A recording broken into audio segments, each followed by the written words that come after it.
and everything that isn't is coming to be. Ours is an era of quantum change, the most radical deconstruction and reconstruction the world has ever seen. More and more history is happening faster and faster, faster than we can make sense of. Life paths that constrained us, that contained us, that sustained us across the millennia are vanishing as I speak. We are the guests at a wake for a way of being that has been ours for hundreds, even thousands of years. And you who are in this business of creating stories are among the most important people in human history.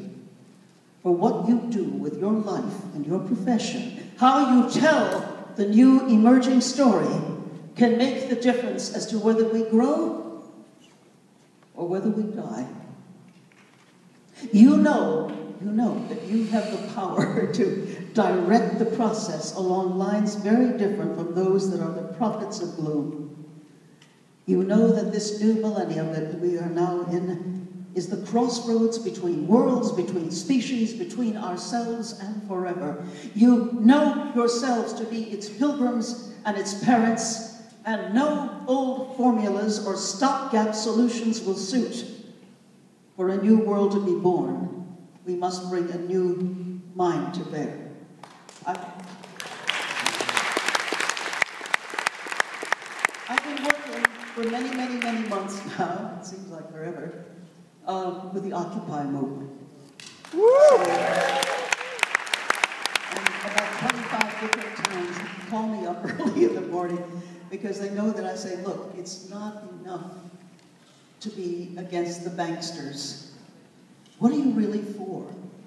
And so what we do is we create all kinds of exercises so these people can tap into the creative impetus, this emerging story, with very real, clear strategy, because the deep mind has access not only to the phenomenon of what is emerging, but also to the dynamic specifics about how to do it, you see. So that's what I've been doing.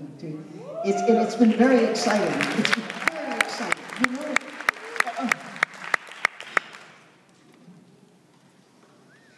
Christopher Fry writes, thank God our time is now, when wrong comes up to meet us everywhere, never to leave us till we take the longest stride of soul folk ever took. Yes? Many of you are called to take initiatives that a few years ago would have seemed unlikely, if not downright impossible. Is that true? Yeah. I mean, I think this conference is an example of it. But now the world has been rearranged. The reset button of history has been hit. And you no longer have the luxury of sloth. You did sloth. You did that one. You don't do it. Where to go? What to do? How to take initiative? And what is key here, how to understand your role in this, the most compelling moment of human history. I realize other times in history thought they were in the wrong. This is it. I mean, what with the nature, friends, of your work, you are at the center of the nervous system of present history. And thus you have an opportunity to play a role in the greatest transformation the world has ever seen. The time we are in right now, may be the great either-or of history. And as I said, the potentials that are rising up all over the world are capacities once available having nurtured in separate societies are now with the entire harvest of the capacities of human mind. I mean, this is a stupendous happening. It is as important as the discovery of new continents during the time of the great sea journeys or the great nebulae and cosmological wonders. But for the first time in human history, the genius of the human race is available for the harvest. Now, I, for one, see these recovered capacities as evolutionary accelerators.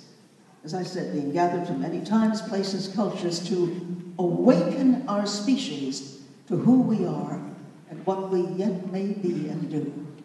Because when we get beyond the shudderings of the cultural trance, when we move out beyond the old world views, we gain the courage to nurture the emerging forms of the possible human and the possible society. And I'm going to suggest to you that this is one of the greatest stories that has to be told in our time. So that's where we are.